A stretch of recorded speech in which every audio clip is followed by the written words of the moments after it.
Seattle Seahawks Today is presented by Manscaped, the #1 men's grooming product out there. You can get 20% off and free shipping when you use promo code Seahawks at manscaped.com. That link, by the way, will be in the comments section and in the description. We got some Seahawks news to get into to get things going with today's show. The extension everybody's been wondering about. When would it go down? How much money was going to be among the highest paid in the NFL? Well, it's a done deal. Seattle has paid punter Michael Dickson. That was the big-time news there earlier this weekend. A big-time deal for arguably the best punter in the NFL. In total, a 4-year, $14.5 million deal. Since he was drafted out of Texas, Dickson has been one of the best punters in the entire NFL. His track record among punters is certainly up there, and whether you want to call him first, second, third, fourth, fifth, whatever, there's really no denying it. Dickson has been one of the best in the NFL, has an absolutely massive cannon for a leg. His stats in 2020 averaged nearly 50 yards per punt. His net average was a very evenly rounded 44.4 net there. Over 50% of his punts end up inside the 20, a very good percentage there. And then almost a very nice long, not quite nice enough, but still good, 67. So Dickson, unquestionably, one of the best punters in the NFL, and is now being paid like it. He's behind only LA Rams punter Johnny Hekker. He beats out Tress Way, who has been a great punter for a very long time in the NFL. Riley Dixon of the New York Football Giants. He's on that list there as well. Logan Cook, the Jags punter. All those guys making more than $3 million. Now, some of the fine-tuned details still not publicly known yet for Michael Dickson, but regardless, it makes him one of the highest-paid punters in the NFL. So I want you guys now to grade the signing. It's not Jamal Adams.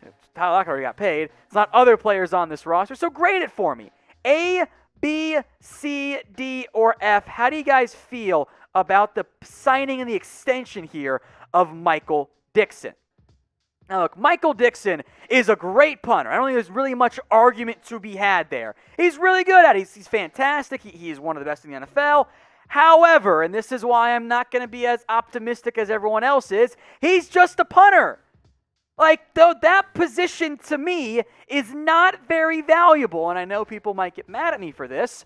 Honestly, I wouldn't invest that much into the punter position because ideally, while Russ is cooking, he's not out there. Michael Dickson is not supposed to be a key cog as part of the Seahawks team. He is a break in case of emergency. He's insurance, and yes, you should pay some semblance of insurance, but when the difference is maybe 5 yards per punt, I think I could have done a lot with that $3 or so million I would have saved by going super cheap at the position. So I get it. It's fine. He's really good. The Seahawks team is really good overall, so I'm not going to play too much. But in general, I don't really believe in paying punters all that much. It's simply not that valuable to me. So if you hate me for it, feel free to let me know in the comments section. Now, folks, we are almost to 21K subscribers. So are you guys subbed? Type Y for yes or type in N for no. And if you're not yet subbed, I don't really get it. Let's get that changed. Hit that big red button right now.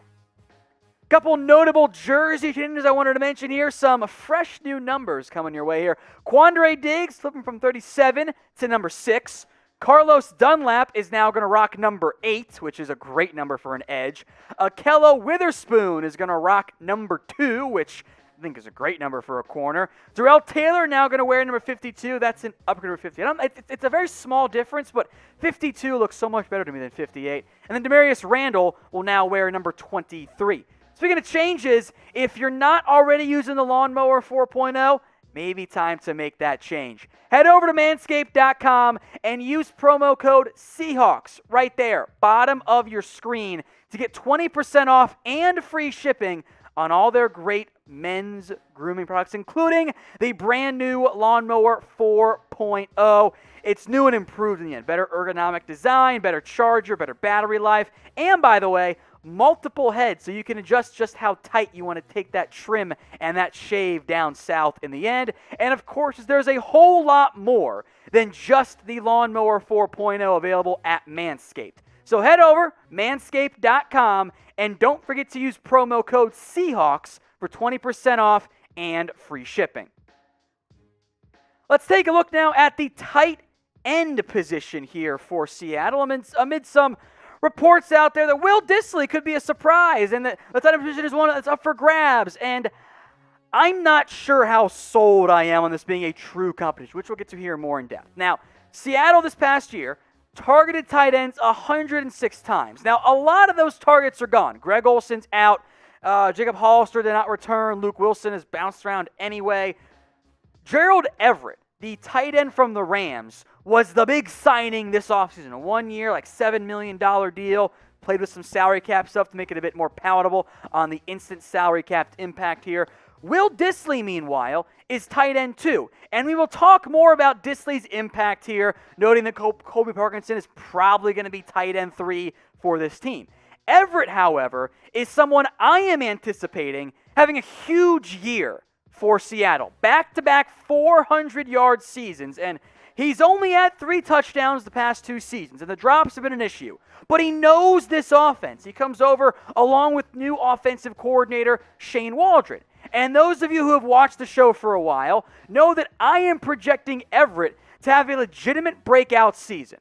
The numbers in 2020, 41 catches, 417 yards, 1 touchdown. My expectation for the LA Rams, given that for the Seahawks, given that Tyler Higbee is no longer taking all those catches away from Everett, is that the newest Seahawks at tight end has a breakout year and gets to have the dominance that I think he has the ability to do, and the way that Seattle is paying him on top of that. However, Dissly does present a really good tight end 2 option. Now, his first 2 seasons, and I guess kind of sort of year 3 a little bit, in terms of the usage, were limited. First 2 years due to injury. When Dissly's been on the field, when he's been healthy, he's made me look dumb for where I had him graded coming out of Washington. He's a good football player, a really good blocker, and offers a lot more pass-catching value in his NFL career than we ever saw in his college time. Now, he was not the same last year, kind of got lost in the shuffle with Olsen and Hollister, but right now, I view him as the very clear-cut tight end 2, behind Gerald Everett and in front of Colby Parkinson. However, that could change if the reviews out of OTAs are accurate. Now, 2020, just 24 catches, 251 yards, 2 scores. His first 2 years, however, before Greg Olsen came to town, before Hollister was quite as impactful, in just 10 games, so again, smaller sample size and injuries are part of that too, 3 receptions, 418 yards, and 6 touchdowns. Overall, some pretty damn good production out of a surprise pick who fared pretty damn well. So I do like Will Dissly. If Seattle had not signed Gerald Everett, I'd have been hyping up Dissly as a breakout season in 2021.